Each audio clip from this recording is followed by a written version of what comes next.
मित्रों नमस्कार, आप देख रहे हैं धर्मदर्श पत्रिका का यूट्यूब चैनल दस्तक मीडिया।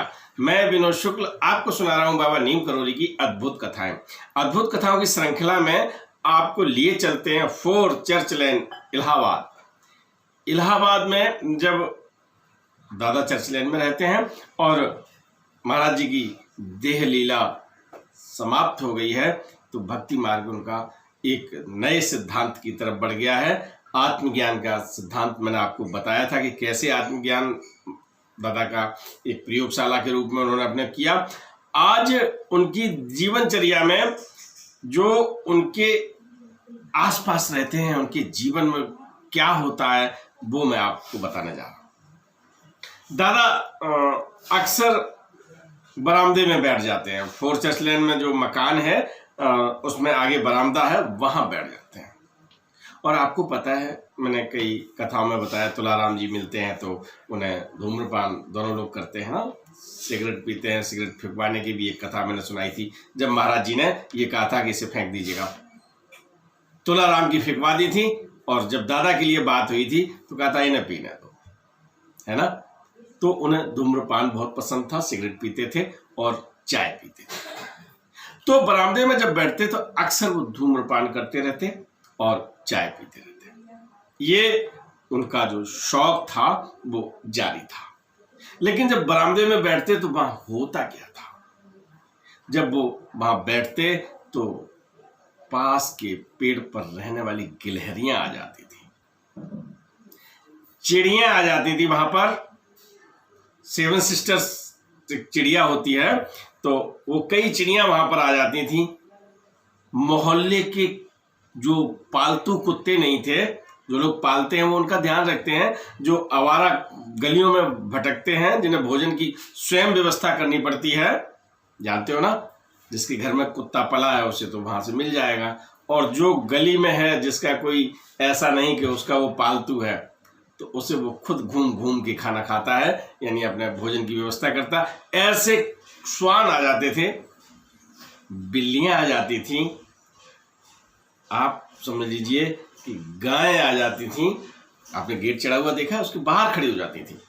क्यों? क्योंकि दादा उन सबके खाने की व्यवस्था करते थे। गिलहरियों के लिए छोटे छोटे रोटी के टुकड़े डाल देते थे, दाने डाल देते थे, जिसे चिड़ियां चुगती थी, और गायें आती थी तो उन्हें भी भोजन दिया जाता था। एक तरफ चाय पी रहे हैं, दूसरी तरफ रोटी डाल रहे हैं, है ना। चाय का कप रख दिया, सिगरेट लगा ली है और गिलहरियां उनके पैरों पर भी चढ़ रही हैं। क्या दृश्य रहता होगा। आज का अनुपम दृश्य वहां उत्पन्न होता था और उन्हें कितना प्यार था इन सबसे। ये तो मैंने एक कथा में बताया था कि एक आवारा कुत्ते को मारते हुए जब कुछ लोग आ गए थे और उन्होंने कहा था इन्होंने मेरी मुर्गी खा ली है, तो उन्होंने कहा कितना मूल्य हुआ, तो उन्होंने कहा 9 रुपए, तो उन्होंने 10 रुपए दिए थे। ये कथा आपको याद होगी।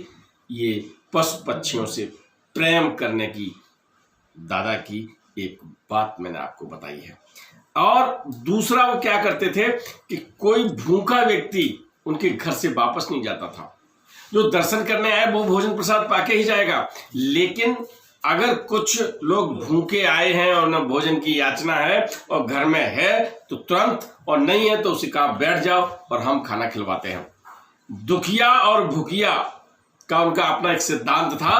कोई दुखी व्यक्ति आ जाए, जिस तरह से वो सहायता कर सकते थे उसकी सहायता करते थे, और भूखा व्यक्ति आ जाए तो उसे संतुष्ट और उसके इच्छा भोजन करा के उसे विदा करते थे।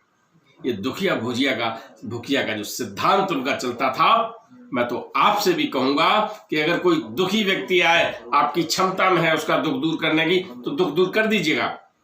अगर कोई भूखा व्यक्ति आए और उसका इच्छित भोजन आप करा सकते हैं तो करा दीजिएगा, नहीं तो आप जो कर रहे हैं वो करा दीजिएगा।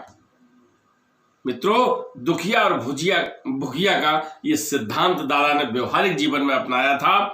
और मैं आपको बताऊं कि एक इतना उनका तो वृक्षों से इतना स्नेह था। वृक्ष भी जीवंत होते हैं, जब उसकी एक डाली काटी गई थी तो दादा रोए थे।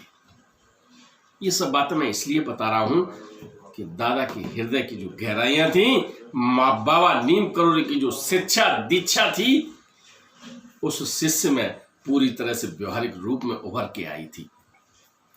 दादा वहां बैठते थे तो हर समय बाबा की बात करते थे। और बाबा की बात करने के अलावा उन्हें कुछ अच्छा नहीं लगता था, है ना।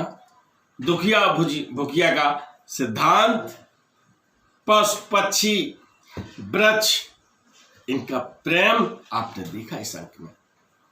मित्रों, आप भी अगर थोड़ी सी क्षमता में है तो भूखे को अन्न जरूर खिलाइएगा।